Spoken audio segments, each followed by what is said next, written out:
Yeah. behind.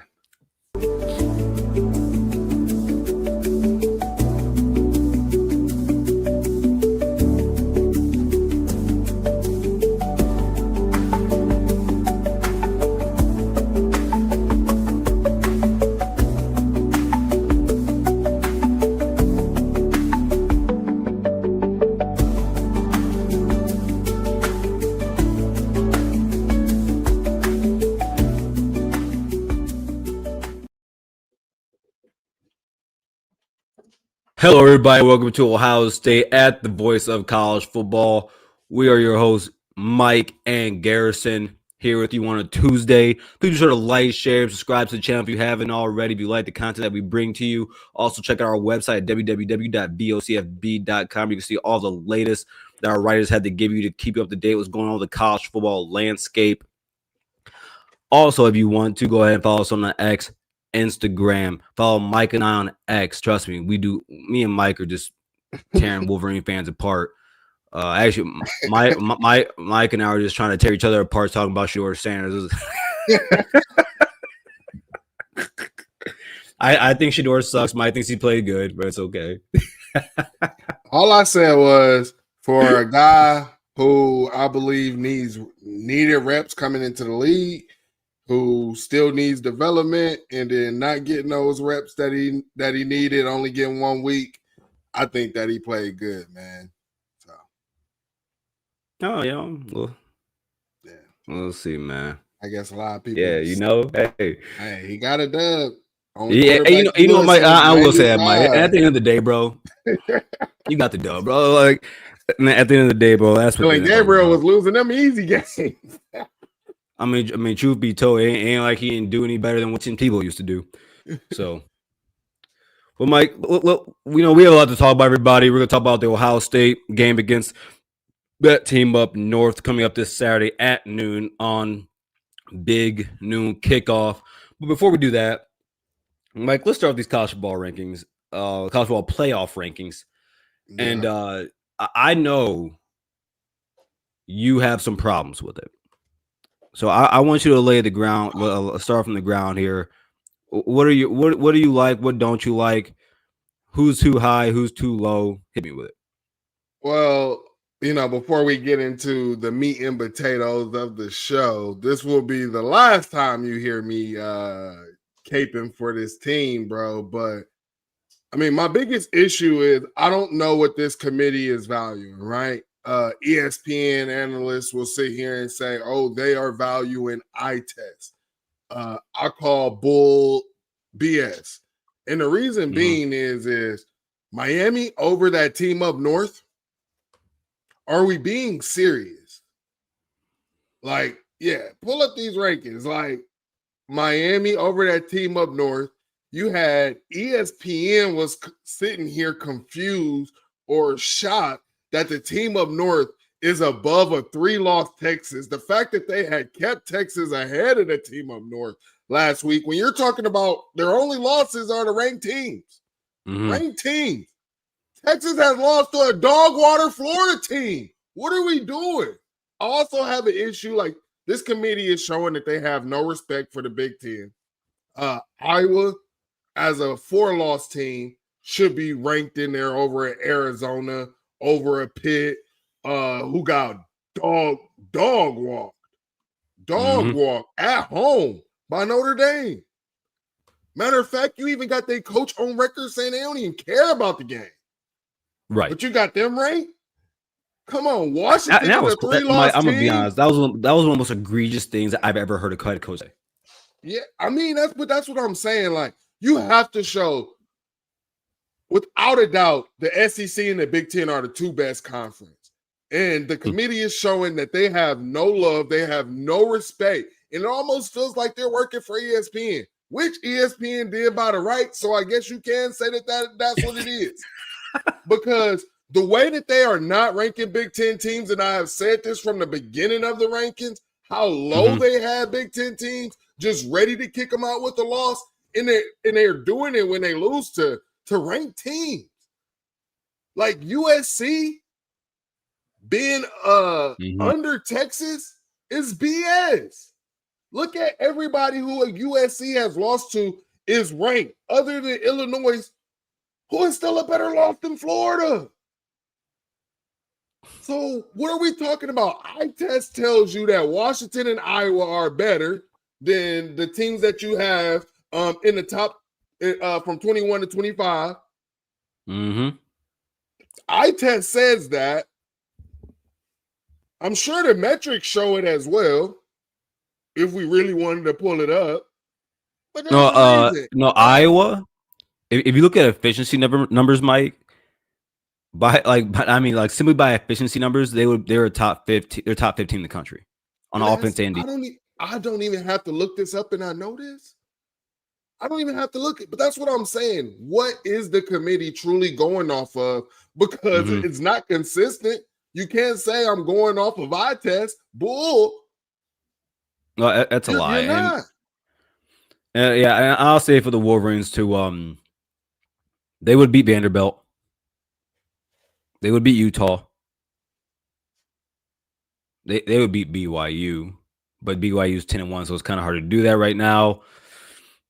And BYU beat Utah, and then you have Miami, of course, where I think that would actually be a really good game.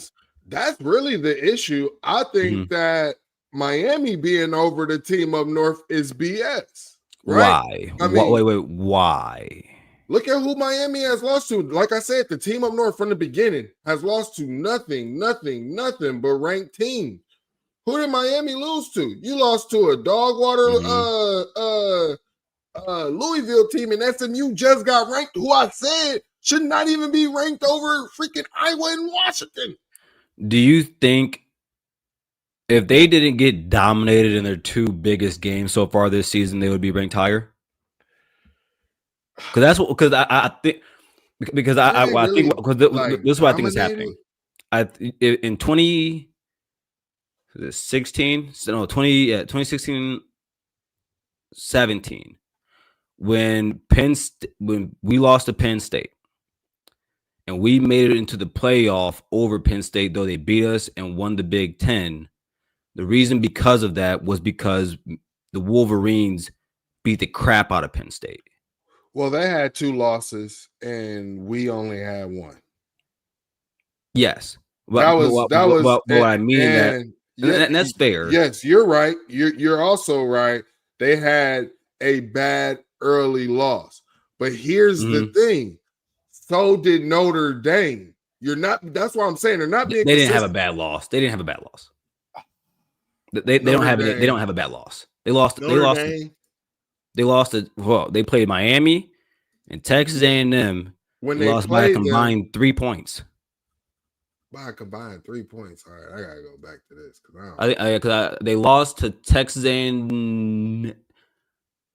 It was like 3 or 4 points. No, it was definitely you're right.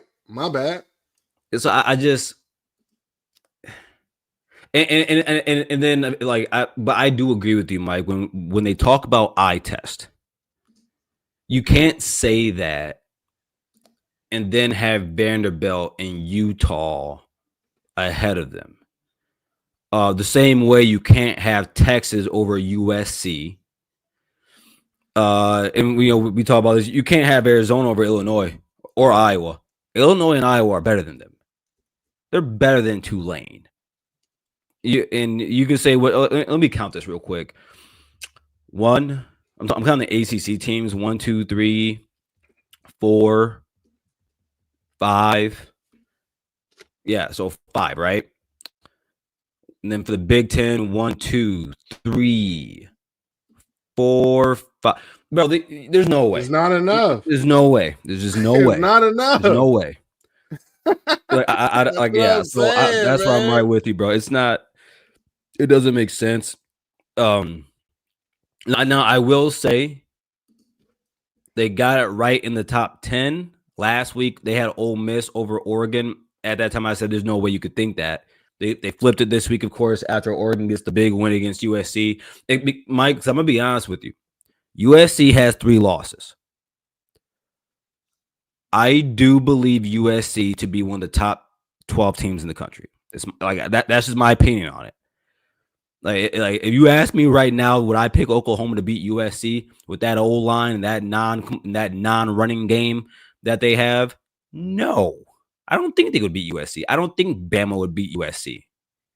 So, yeah, hey man, and that's the thing. So and that's the thing. Like you can't sit here and say you're going by the eye test because the truth of the matter, Mike, and I get why the committee doesn't want to do this, but the truth is, if you want to go by your eye test, you would have some of these 2-loss and 3-loss teams in your top 12. Yeah, you would. I know that they're not being honest about the Big Ten, but the thing is ESPN's market is not for the Big Ten. Not at all. They got the ACC. They that's what they're going to. And they got the committee behind them. Yeah. So I mean, like I said, I regardless, I still don't believe that Miami should be ahead of that team up north. You lost to a Louisville team who's not ranked. And then the team up north, yeah. But and I also say this because you did say, they got dominated, but wasn't theirs on the road? Yes. And it was to ranked teams. Like, okay, I can understand you losing on the road and getting dominated to ranked teams on the road. No, I can't. I can't. If you are a ranked team and you go on the road twice in one season and you have 2 terrible showings, I cannot give you credit for that. Okay, because because what I would do is then we're going to give Miami credit for I ain't giving my losing, credit, but that's what I'm saying. No, yeah, I agree with you on that. Compare Miami to the team up north, just them two. That's all I'm talking about. I think Miami will beat them. Maybe. Okay, so you're going off of the eye test when it comes to them two. My thing is Louisville at home lost to an unranked Louisville team. It's a bad loss. Whereas the team up north lost to ranked teams on the road. To me, that's better. Who's their best? Who's the Wolverines' best win? Because I think Jam is asking that right now. It'll be Washington, I think. I believe Washington should be ranked. They should. Yeah, it would be Washington. Do you know what Washington would do to Virginia? Yeah, it would definitely be Washington. That would be an ugly game. I mean, Nebraska's a 4-loss team, but they just got waxed. Wisconsin's coming on at the end of the year, but yeah, they missing Dylan. Yeah. So I mean, I feel like if they had Dylan, they'd probably be ranked. If they had Dylan, they'd be fine right now. They'd be ranked. So I mean, I give them Nebraska and Washington. Yeah, but I'm overall though, we're on the same page here. It's a clear disrespect towards the Big Ten. It's for some odd reason, like even an Iowa team, their losses are on the road in a rivalry game to Iowa State, where you lost a game by less than 5 points, I believe. All their losses are within, I think, 7 points. Hold on, but wasn't Iowa like early in the season? Iowa State? When Iowa lost to Iowa State, wasn't it? They played. I want to say it was the first game of the year. Yeah, so that's my thing. You're punishing. They ain't gonna punish Bama for losing to a dog water team in FSU. No, so they will not. So they will not. But is that what we're doing with Iowa? Oh, for sure. And don't get me wrong, like it's 4 losses. That's BS. Bro, I'm gonna be honest. Like this that Iowa team reminds me. I forget what year it was for Nebraska where they lost all their games by like a combined 15 points in this season. They had 5 losses or something like that. That's how I view this Iowa team, where I know that's a really good team. Outside of the Iowa State team, the problem is like your losses are, and this was crazy. They should beat Oregon. They should beat Indiana. They had them dead to rights. and then you lost to USC. Like all those games, Iowa. It's wild. They should have won those games. They should have won those games. You lost to the number 2 team in the nation, number 6 team in the nation, and what USC is ranked 17th. Those are Iowa's losses within the Big Ten season. They're all close, and it's. But on a good note, the Buckeyes are still number 1. I mean, yeah, we definitely still number 1. I've seen some of the AP poll voters who was ranking us 3rd and all of this crap. It's cute. Yeah, and I still hear the argument of who have you played and all of this stuff. I mean, to be honest, who have we played? Obviously, we've played a Texas team who the committee definitely believes in. So I don't want to hear about who have we played. We will play a ranked team up north. Mm-hmm. So that'll be something. And then by the end of it, we'll end up, if we go to the Big Ten championship, we'll play a ranked Indiana team. And then every team in the CFP will be ranked. So it really doesn't matter, man. I find it funny that no one ever, like ESPN analysts, none of this was never the talk when Clemson was just running through the ACC and making it to the CFP. This was never an argument for them. Well, Mike, take care of business. That's all that they would say. You took care of business, man. Oh, go on. That BCS era. Yeah, it was never, they're well rested. They could just coast. They could rest guys. Like, I'm hearing everybody, yeah, you couldn't rest guys in the SEC. You couldn't rest guys in other conferences. We watched Clemson do it, and nobody from the SEC said anything. Nobody from ESPN said anything. So, I just want I'm happy you all brought to this up. know, bro. Mike, I'm happy you brought this up because this is a good time to talk about this real quick. And before we do that, because I think you brought up a good thing, because we're gonna get to that, everybody. Because yeah, Mike got to something that I've been wanting to talk about. But before we do that, everybody, quick message here from the voice of college football, and a reminder: if you have a gambling problem, please call 1-800-GAMBLER. College football is even more exciting when you've got some action on the line, and the games are even better when you're cashing in. And the voice of college football is the place to be to get the greatest value. Start with my picks. 75% against the money line, 58% against the spread, and I've got a 40-plus year track record. 11-0 in the college football playoff for me last year against the money line, 8-3 against the spread. And I'm just the warm-up act. Steve Merrill of Wager Talk is our ace in the hole, show stopper. 7 years with the voice of college football, over 30 years in the industry. Steve gives us analysis on all the big games, but you can't miss Steve's weekly under-the-radar pick. 28-12 against the spread the last 3 years.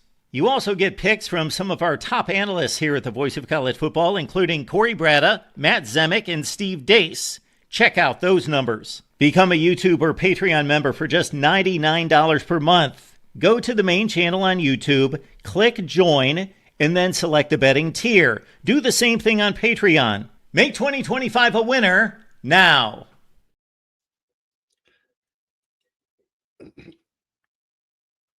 And we are back in Garrison muted. Yeah, as always. Mike, I'm really happy you brought this up because I was actually going to do a video about this today, and I was like, all right, we can do this today in the show. And Johnny, you're about to get put in the Thunderdome. So welcome to it. Mike, one of the laziest, most idiotic, and lamest takes going on right now is Ohio State not playing anybody. And the reason why it annoys me so is because, first off, you're acting like Ohio State is Indiana in 2024, where they're blowing everybody out, but you're acting like you don't know what's on Ohio State's team and the talent that they have. And they're not one of the best teams in the country year in, year out. Secondly, Ohio State not being tested. Well, I'm so sorry that Ohio State doesn't give up 40 points twice in one season like Texas A&M to trash teams. Well, Notre Dame's not trash, but Arkansas is. Facts. And then South Carolina, South Carolina 30 plus points. And it's like, but if Ohio State did that, Mike, Johnny will go on his show, and everybody else that has that lame ass take will go on their show, and they would say, "Oh, well, Ohio State can't play defense." Oh, Ohio State. No, you don't get to do that. You don't get to have both ways. You don't get to have your cake and eat it too. You see, what's much better is that you sit there and you be honest about it. Ohio State is one of the best teams in the nation, and what Ohio State does is they go on a weekly basis and they go and beat teams. Mike, I'm going to repeat something. I'm going to show you something that Johnny said today, because he says something, and then the next thing he says completely disregards and contradicts what he said previously. So, and I'm happy I wrote this down. I am so happy. So Johnny said Ohio State hasn't been tested. This was also Johnny. Texas held you to 14 points. I don't care if it was week 1. Which one is it? Which one is it? Has Ohio State not been tested? That wasn't. Or Johnny, did that Johnny said that in his Ohio State Wolverine preview. Right, I did it. If you guys want to go find it, it's on there. And it's a good watch. Don't get me wrong. You should definitely go watch Johnny's channel. But he said that. He literally said Ohio State hasn't been tested. And on the right after that, 5 seconds later, said they held you to 14 points. I gotta stand on this, because I have said this from the beginning. If anyone is using the Texas argument or whatever of Ohio State only scoring 14 points and everything like that, I cannot take you serious when it comes to football takes. Like, something is wrong, something is in your water. Please get it tested, because it honestly makes no sense. Johnny of all people knows that was not the Ohio State offense. He just said a week 1 test. Wow, what week is in that? Johnny, you said verbatim, Texas held you to 14 points. I don't care that it was week 1. Yes. Which one is it? We don't have to get into it, because these are the same people. Johnny also was one of the people who believed that Ohio State had 3 losses on their schedule. Oh, he did. Everybody, including all the ESPN analysts who are saying that we played nobody, said that they saw the 2-3 losses. They had no idea how we was going to replace our defense. We was losing both of our coordinators. There was no way that this team would be a double-digit win team, and if they were, it would only be 10 games, not 11. So y'all can miss me with that, bro. And then I'll leave it with this, Mike. I'll leave it with this, and then we can get to the game. I had a conversation with a friend of mine last night, and we were talking about that whole narrative. It was a Wolverine friend of mine, and we're talking about, like, bro, like, the reason it's so stupid is because in 2023, the Wolverines had a weak schedule, but we knew what we were watching. In 2021, I remember on Woodward Sports, Braylon Edwards and Armani going on their show saying, "Who has Georgia played?" Like, it's at some point, like, if you want to say that about, I'm gonna be honest, I really hate that argument, especially when we're talking about some of the top programs, some of the better teams that we know on a year in, year out basis, because, bro, it's like we know what these teams are. They're really good teams. And so, I mean, look, man, I again, like I've been saying to everyone that's given this stupid narrative, I apologize, everyone, that Ohio State has not gone out and won by 3 points. I apologize that, like Indiana, like Alabama, like Georgia, we need last-second heroics to win games. I'm sorry that we're so dominant. I'm sorry that we don't give up 40 twice in one season. Maybe your team should do the same. But, Mike, there's a game that you played this Saturday. A very big game. And I haven't been able to talk to you about it. We've been on Spaces, but I haven't been able to just fully hear what you have to say about this. What are your first takes about the game? What's your view of both these teams coming in here? And then we'll of course get into some of the nitty gritty of both teams. But yeah, what do you think? My first take is I see it. I see it in their program. I see it from their head coach.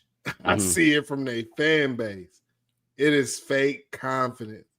I done seen other people have to put a damn battery in y'all back.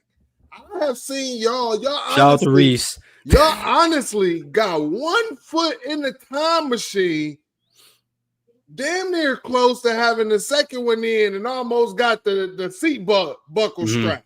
So enjoy the time machine, because you guys will be living in it. Again, I will be coming on this halftime. I mean, not on the halftime stage, but on the post game, singing "Back to Life, Back to reality." Yeah, honestly, I feel like that they have a lot of fake confidence. I mean, they want to go off of the back of their quarterback and things like that. I love it. I love it. Like we have been saying right here on this channel, Garrison, is this defense. It plays base a lot, and we have still been dominating teams. I do not believe that they are going to play base against this team up north, and it's going to be 60 minutes of hell for that freshman and that team up north offense. It's funny because and shout out to Mr. Ohio on X. He posted about that fake confidence that we've been seeing, and it's funny because I quoted and I say, it's funny because I live in the state. I've had conversations with people in person about this game. They don't sound like these people online. Like when you really talk to them in person, Mike, they don't feel the way that these fans feel online. They don't show that false bravado. They are bro. They are nervous. They don't believe they're gonna win this game.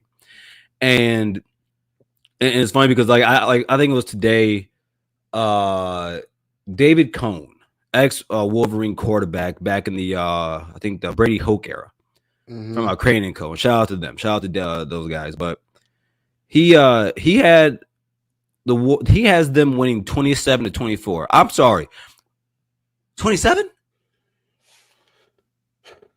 I mean, Mike, do you know how many times against? All right, so they've played 10 P4 games this season. The Wolverines have. I'm sorry, 9. Do you know how many times they put up 27 points? Plus 3 times. 3 times against P4 opponents. They don't do that. It was Maryland, Michigan State, and I'm missing one. It wasn't Purdue. Can't remember the last one. But I just, I see that, I see, I think it's hilarious. People are talking about the cold and Ken Julian throwing the cold, and they say, last time they had a California guy throwing the cold here, they lost. Bro, CJ threw over 700 yards in those 2 games. Right. It's cute. It's what's another word to use for it? It's precious. There we go. It's precious. Because I feel like if I put what do you call those things, a lie detector on them, right, or gave them some truth serum, they wouldn't feel this way. They wouldn't feel this way. Now, Johnny, I don't think Johnny didn't predict the game. He hasn't yet. But I'm really amazed at how a lot of these Wolverine fans don't have the balls to just say they don't believe they're going to win this game. Because I really don't think they believe it. I'm not shocked that they don't have the balls to say it. I mean, this fan base has lived in delusion for the past 4 years. They believe that, I ain't even about to get into it. Anyway. Johnny, wait, 1 second, Mike, excuse me, sorry. Johnny, the point isn't that if he won the game. The point is that y'all think that Cole stopped us from passing the ball. Let's hold on, man. Let's get into the whole before I even get into the point that I was about to make. I think that it's completely soft that the team up north. Shout out to what's his name, Buckeye Bat, bro, because he was saying it like Buckeye Backers, man. Yeah, they are looking for anything. Snow, weather. I'm talking about it's cold. Who gives a hell? Didn't we just watch this Ohio State team go out there in a cold December night and put belt to ass on damn Tennessee? Didn't we watch that? I mean, I watched it. I know Wolverines watched it because they was in the car with the Vols fans. Matter of fact, they was out tailgating with the Vols fans. Yeah, I seen it. Y'all was out there. So, They were. I mean, they know, bro. It is so hilarious to me that they come up with anything. But I'm telling you to start off, the difference in this game, this game is Matt Patricia. And I've been telling you guys this stat for the longest. I went ahead and tweeted this out. Shout out my boy Cam. But since 2021, Ohio State has forced Teton to punt only twice in the second half. Terrible. Both occurring in the third quarter. There have been no fourth quarter punts in that span in this game. Ohio State fans who are nervous, Teton fans who got the fake confidence, Jim Knowles ain't coming back. And the one thing that you guys have done from preseason, you said Matt Patricia is trash. He's not going to be good. Watch him get sexed up. You've had to come back around and say you were wrong. And actually, Matt Patricia is good. You got a good defense. You guys had to say that. All those players we lost, Mike. Yeah. This defense looks better than last year because it is better. Which I told you guys that. I told you guys this back in 2020. You were the first, Mike. You were one of the first people I ever heard say that. Yeah, I told you guys. So, with that being said, I'd be damned if Matt Patricia don't make y'all punt in the fourth inning several times in the second half. I'd be damned. And I think that's what this game is going to come to. Stop allowing them to hold the ball. Stop allowing them to dictate the ball. We will dictate the football game on defense. And I think that Matt Patricia is going to be the difference in this game. And I also liked, Ryan Day talked, and again, he has a smile on it. Like, Mike, I've never seen him do this. I've never seen him smile when talking about this game and talking about this program. And I don't care. It gives me more confidence. It really does as a fan. And when he's talking about it, man, and I love it. Yeah, fun is fun. Wait, quote unquote, kicking ass is fun.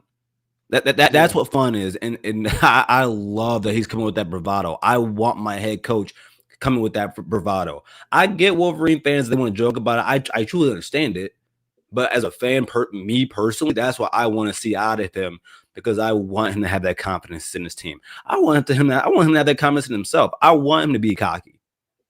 You are the head coach at Ohio State. You're the head coach. If not 1A or 1B, the best program in college football history. The most winning. You are at the most winningest in terms of percentage program in history. You are the most, in terms of winning percentage, you are the most winningest coach in college football history. Bro, like walk around like you know who you are. And I believe that Ryan Day is this year. And one thing that you have said, that you have seen, even the players, they have seen the difference in Ryan Day. Going into this game, Ryan Day seemed uptight in the past. He seemed like very strict, like laser focused. Like this year, yeah, all uptight. You know what I'm saying? Like he got to take some Fletcher's Castle to release his cheeks or something. Boy, like I mean, but. I mean, honestly, he's really just seemed loose. And from the end of the Rutgers game, from his post-game interview, what we talked about in our post-game was just him talking about his hardware. And we were like, ooh, is playoff Ryan Day activated already? He said we playing for hardware, boy. Yeah, and it seems like this interview, if you heard the Buckeye Roundtable on Monday night, I listened to that. This Ryan Day seems even different. Honestly, he sounds more like how he sounded in 2019. Loose, confident in the team. about to be able to allow the guys to play to their strength and things like that. I'm very excited. One thing that he always talks about, especially in big time games, is the look in the guy's eyes. You know, and then talking about the guys coming in, it seems like these guys want to be in the Woody and learning more than they ever been, especially on the defensive side of the ball. These guys want to eat up all and soak up all the knowledge that they can. The coaches aren't having to tell them, hey, guys, you should probably get in extra work. These guys are doing this all unsolicited. So, I mean, it's not just Ryan Day just seems like he can have faith in his team. And my last point that I want to bring up is he said what happened in the past doesn't affect today. And my point to that is backs. Garrison, I want to ask you this question. Do you believe, I don't think that Ryan Day will ever say this because he respects the JTTs. He respects the Jack Sawyers. But one thing that I believe that he also knows about the past is those players who lost those 4 in a row are in the past. This is a different team. And as that team said last year, the guys who might have did like a Jeremiah Smith who started, lost that game, that was not their team. Correct. This is their team. Caleb feels that way. Like this quote right here from Ryan Day, to add on to what you just said. Because when you are someone that, over the last 4 years, he's tight. You can tell he's nervous. Ryan Day said, you got to enjoy looking them in the eye and playing against that. Listen, y'all messed up and let that man get a national championship. I think that a lot of people try to discredit what that would do for him. It's kind of like over the offseason when we hired Matt Patricia, and I see him, he shaves his beard down, the hat's forward, he loses weight. In my mind, and he's smiling more. When I saw that, I said, that tells me someone made some personal changes in their life. Like that they're operating on a different time now. Ryan Day has done the same thing since he's won that national championship. Even more so, Mike, I think that when people look back on Ryan Day, we're going to point to that Texas game in the playoffs, because usually in the fourth quarter, Ryan Day gets tight. In that game, it's 14-14. Texas has the ball in the fourth quarter. He won that game. And so, yeah, man, I mean, to be honest, in that game, Ryan Day could have went. And to be honest, going into that, you was like, okay, going into halftime into Texas, you was like, all right, we'll probably just get out. Ryan Day's going to be conservative. No way he's going to try to, make something shake. And then he does. Right. So if Ryan Day is in that mode already, and because one thing that it just seems like he is already in playoff mode, which I believe is that's what this is. That's what this game means. That's how much this game means. It is a CFP game. And I'll tell you this. Yeah, we got our clinch in the birth of the CFP. We got our clinch. But damn it, them Wolverines need it. Boy, they need it. Boy, yes, we are here to play for hardware, but we are also here to come in their house, come in their trap, or whatever, and take over their trap, send their packet, and let them look for the Duke's Mayo Bowl. Yesterday when I was talking to Sam, I asked him this because everyone's been all these Wolverine fans are saying, "Oh, Ohio State has all the pressure on them." I said, all right, well, we know we're going to the playoff right now. We already know that. Right now, Ohio State, we're playing to get to the Big Ten championship, and we're playing for pride. I said, you guys are playing for pride? A chance to possibly go to the Big Ten championship, depending on what happens between Oregon and Washington, but more so go to the playoff and have a chance at a national championship. Let's not sit here and act like y'all ain't paying for something. There's a lot to play for in this game. And so I I'm really excited, man.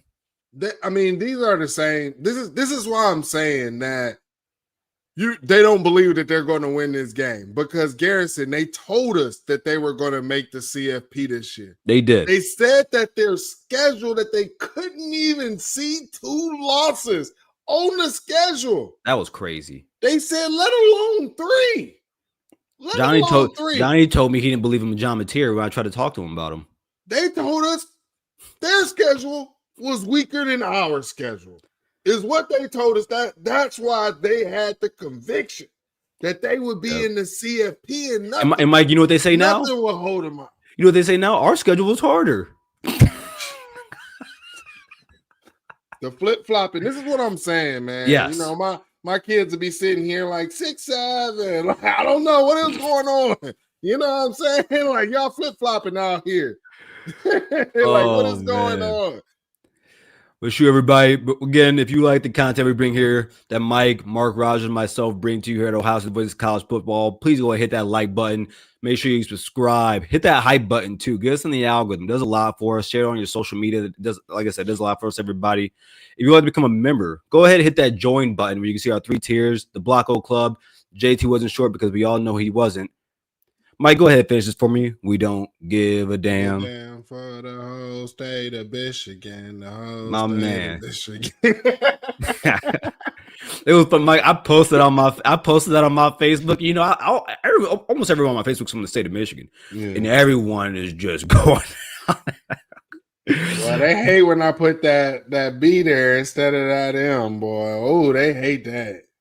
Oh no! On my Instagram, I put "beat bitch again." Shout out to Mike. Yeah, they hate it, bro. Yeah, don't they? Like they be twitching like. But everybody, before we continue again, we bring a lot of good content here. And if you would like to have your company here, your brand, get your business, product, service, or personal brand to the next level by partnering with the Voice of College Football. And let's discuss how you also can reach your target market. The Voice of College Football is a growing network with a large following. So help us help you grow also. Check out the experience of one of our current partners, that being Win Agency, posted here on the screen. And just like them, we are here to deliver for you. Contact us at sponsorships at vocfb.com. Again, that is sponsorships at vocfb.com today. So I want to go ahead and ask people, because I put this in the chat, what makes you nervous going into this game at all? Garrison, let me know. If you are nervous about something, what would be it? And I think that me and you might have the same answer. So take it away. Well, first, I think this is one of the 2 biggest matchups, player to player in the game. I would say, the defensive end more against Phillip Daniels. He has 9.5 sacks in the season. That's top 10 in the country. Had a slow start to the season, but over the second half of the season, Derek Moore has been really good. He's been great, honestly. And so in Phillip Daniels, he plays hard, but that doesn't always mean he plays good or well. And you know, one of my old football coaches, he used to always say, if you're going to be wrong all the way. And that's what he does. But I think we need him to be really good. Actually, I'm going to be honest. I'll say the whole right side of the offensive line. Look, I have no idea why Gabe and Sickle was not on the field last weekend. I mean, Padilla, we know why he's not on the field. Why Gabe and Sickle wasn't on the field, I'm not sure. Tegra was there the whole time, which told me Tegra is starting this game. He's more than likely, I'm sure Hinsman's going to chip off of him, and I hope he does. But he's going to be seeing a lot of Rayshon Benny, the only defensive tackle on that team that I think is good. He's going to be seeing, guys blitzing up the middle because they do like to blitz. I heard this really good stat today, Mike. The Wolverines rank 88th in the nation in pressure to blitz ratio, which means if they can't blitz, they can't get pressure. My problem is when they do blitz up the middle, which they like to do a lot, And shout out to Johnny because I did get that from him because he said he loves to blitz up the A gap a lot. Wink does. Tegra. Well, hold on, Mike. Let me say this real quick. Man, this sounds like a you remember what Paris Campbell used to do when they like to come up the A gap? Yeah. Oh, it sounds like a lot of cross routes. I'm seeing it. It's manifesting. It's manifesting. It's manifesting itself, bro. But I mean, like even in the run game. Yeah. And I've been critical of you all year, young man, for 2 years now. But I'm gonna look you, Tegra. If you ever see this, man, I'm looking you dead in your eyes. I believe in you. I believe you're gonna play a good game because we need you to play a good game, and I want you to play a good game. If you go out there this Saturday, man, because I'm gonna be there, Tegra. I'm gonna be there, man. I will come. That because I think that right after Mike, I'm joining you. I'm gonna sing your praises. I will sing your praises, man, because we need you to play good in this game. But how about you, man? Yeah. So I mean, where are you only nervous? thing nervous about, like you said, honestly, right guard position. That's about it. Yeah. But what I'm really nervous about, because I've been thinking about this, is like the team up north, the things that they are asking for. They need the weather. They need this. One thing that I want, Ryan Davis spoke about this, is you can't let the emotions get to you, right? Play with emotion, but don't let the emotions play you. That's the biggest thing, because that team up north is going to have to get guys to try to antagonize a Iggy or try to antagonize a Jeremiah. That's the only thing I'm nervous about. How will our guys respond? Because we got dogs, and our dogs like to bite back. Right. And we know how this game can be chippy and all of that stuff. So that's the only thing that I am worried about. Also, we know Phillip Daniels, he ain't never going to shy away from a ball. You know what I'm saying? Oh, Edric, please don't. Yeah, Edric as well. Oh, so my God. Those are the things that I am nervous about right there. That's the only thing that truly makes me nervous. The Crash Out Boys? Man, hey. Yeah, Iggy is a talker. He gonna probably get them. But I will say this, shout out to Iggy, because I mean, people done punched that Iggy, done spat at Iggy, and he kept his composure, because one thing that he understands the assignment. Try to get these guys out their body, and he does it. I just think that knowing how this team up north, I was watching back the 2019 game or whatever, and just seeing how they was dirty with twisting J.K. Dobbins' ankle, then trying to untie his shoe. There's going to be something, because that's what that program is about, bro. They ain't never been wanting to just square up, shoot the one. It always got to be something extra. So that's the only thing I'm nervous about. It was funny. I was actually saying that the other day on Johnny's show, and everybody argued me up and down like I was wrong about that. I literally just watched it. I mean, the announcers, like, I watched the whole full copy, and the announcers were even talking about it like for at least 5 minutes, because they were showing the replay. J.K. Dobbins, you see these guys, they're untying his shoe and all this stuff, bro. Same thing with Cam Brown. I wasn't mad that Cam Brown went out the game, but they do the same thing to Cam Brown, which was really bad though, because that was one of my worries, that they're known for being dirty, and Cam Brown was already coming off of an ankle injury when they was trying to twist his ankle. So that's where I'm just looking for. Like they always need something. They can't shoot the one, bro. They can't. They need some help. I'm happy Arvell been chill. Okay. I feel like Arvell just want to smack somebody. That's true. Now, so let's get to. I want to ask you about this. So, when it comes to our defense against their offense, now I do think it's hilarious that people have been saying, "Oh, are they going to bracket Andrew Marsh?" People just don't watch, don't know. They football. They don't know football. They don't. They just don't. Like, it's like, I don't know who people think Ohio State corners are. Like it's thing 1 and thing 2. Man, it's Davis Igbenogson and Jermaine Matthews. Both of them have been freshman All-Americans. Both of them have been playing great football this season. I don't see it now. I do expect Devin Sanchez to play. I'm not nervous about him out there. He plays in spots. He's been getting better. But he's getting better, and that's all that matters to me.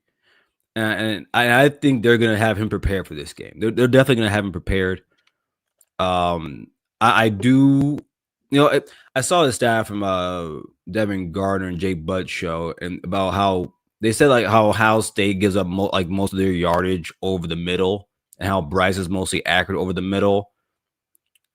A lot of those passes though over the middle for Bryce, where he has his highest completion percentage, are very short. I want to see what happens because when they run that RPO like they do, I think they ran it 20 times last game. You're reading the safety. Is that really what y'all want to do? You want Bryce Underwood to have to play against the best safety, the best defender in college football, the defensive player in college football. I'm really interested to see how that happens. Expecting Jordan Marshall to play. I'm very curious about how they're running. They have one of the best run games in the nation. Don't get it twisted. But every time I listen to people talk about that, Mike, it's like not everyone does, but it's like they forget Ohio State only gives up 80 rushing yards a game. And even so, I mean, do you think our pass defense or our rush defense is better? Pass defense or rush defense. And so I want to know from you, Mike, is where do you think they have any, and by the way, Max Bredesen he might not be playing. I think that they're gonna Team of Nerve is gonna hate me saying this, and I could be wrong, but I think that the way that they're gonna want to get their yards and get all of their stuff is by trying to throw the ball. I mean, you're going to want to get it running the ball, because my biggest thing is I believe Matt Patricia is going to hit him with a lot of pre-snap, post-snap, and how easy or how quick can he decipher it. You even heard Sark talking about, someone who has caught a lot of games, seen a lot of defenses, schemed against a lot of defenses. Not a lot of guys are better than him, bro. Yeah, and he was even confused. So, I mean, that's my biggest thing is how is Underwood going to handle pre-snap to post-snap in this game, because I believe that we're going to hit him with a lot of things, which you've seen when they do things like that. It forced Arch to hold the ball a little bit longer. When they did it getting the Washington game, same thing with Damon Williams, made him hold the ball a lot longer. So if you do that, and now you got a Arville Reese, a Caden Curry belting down on you, Sonny. I mean, it's going to come down to, are there wide receivers, and our DBs are going to have to stay disciplined in scramble drill. Because that's the thing. I think he's going to be running for his life. I think they're going to let him run. I think they're going to let him go. They're going to have to. They're going to have to unload the clip. That's the thing. This is a game that they can't lose, and their coaches know that they can't lose this game. They're going to unload the clip. Yeah, and that's what you want in a game like this, especially in the game. Now, how good do I think they play? The Bryce plays against us. I think that one of the biggest disadvantages they have is their offensive line. Now, can they? I personally don't believe their offensive line is that good, even in the run blocking. They're not bad at run blocking. Don't get me wrong. I think they're like average to okay good in run defense. But I give a lot of their running backs the credit for what they do in that run game. But when they had to do pass protection, they're terrible.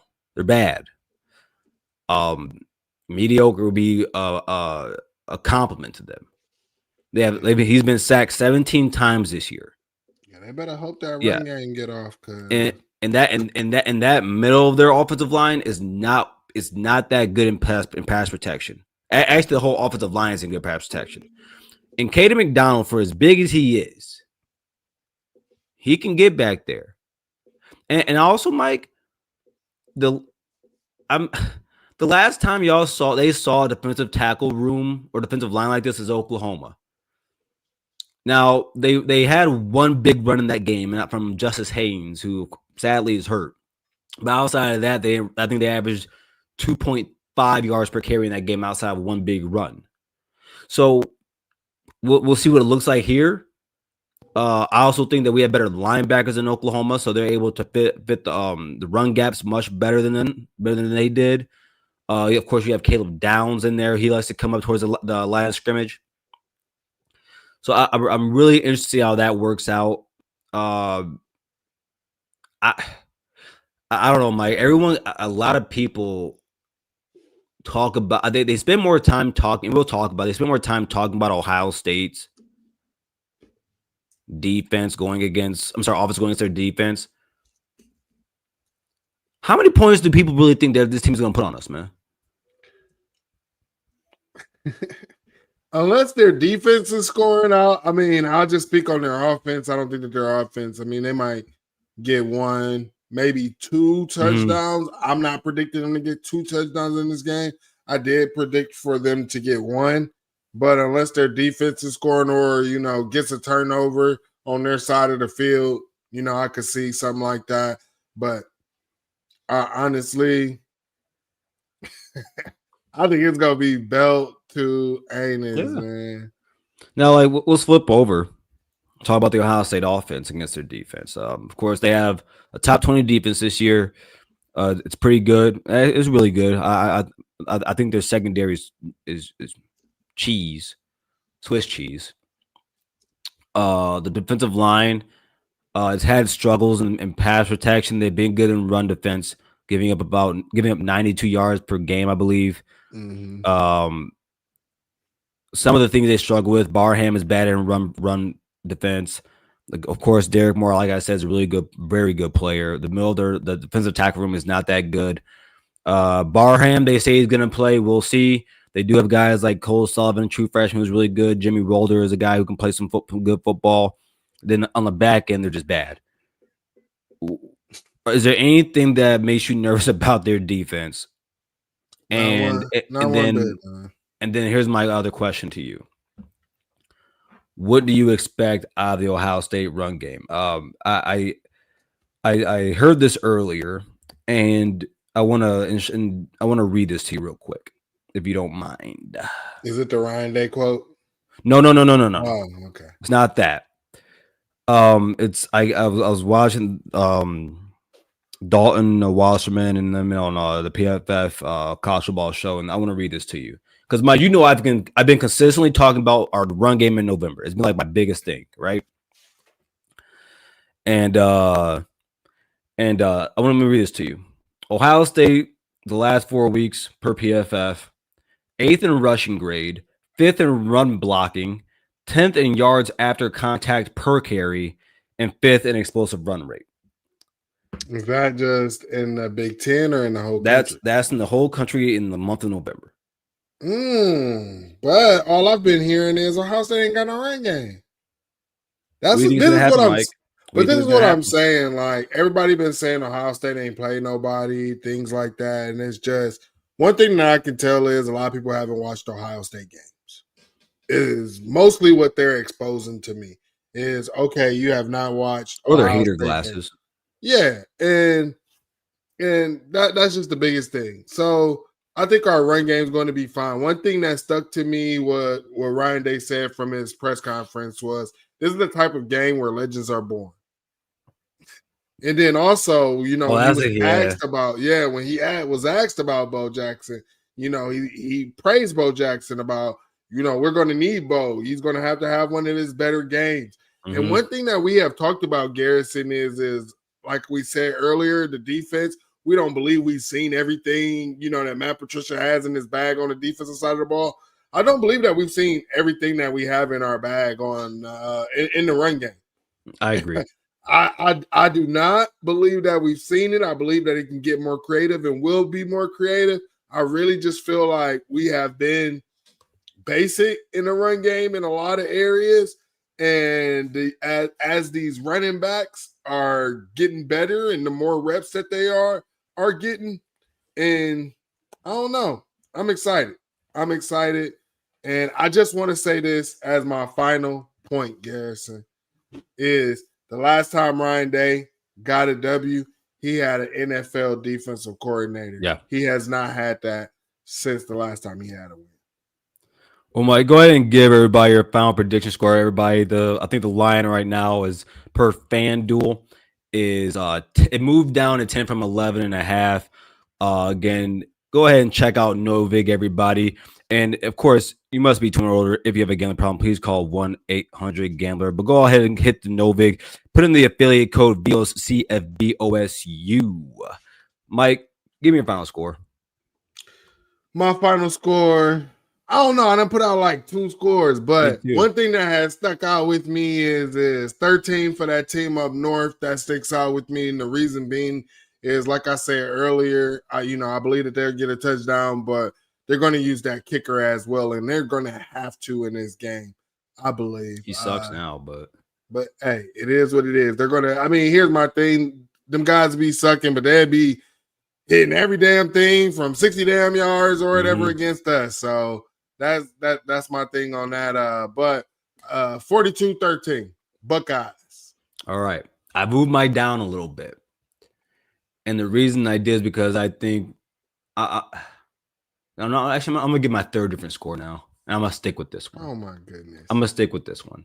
I'm gonna go 30-13. I'm gonna stick with the 13, but I think in that fourth quarter, I don't know. I think after that, after halftime, around somewhere around the 8-minute mark in the third quarter, you're gonna see Wolverine start to get tight. I think they're going to get tight because they're going to realize they're going to get desperate for points. And they're going to let Bryce throw the ball wherever he wants. I think we're going to stop their run game. Not fully stop, but I think we're going to slow it down to the point where they get really uncomfortable. I think they need 185 plus yards to win this game on the ground. I don't think they get that. I don't think they get there. But that's it, everybody. Again, if you like the content Mike and I bring here to you, everybody, and Mark Rogers, please go and hit that like button, subscribe, and share it everywhere. And by the way, everyone, let me know in the comments, are you going to be at the game? Because if you are, I don't want to tailgate with all Wolverine people. So, Mike, anything you want to leave everybody with? Nah, man. Hey, Buckeyes on top. BTA is coming soon. Wolverines. Back to life. Back to reality. All right, my brother. OH. IO.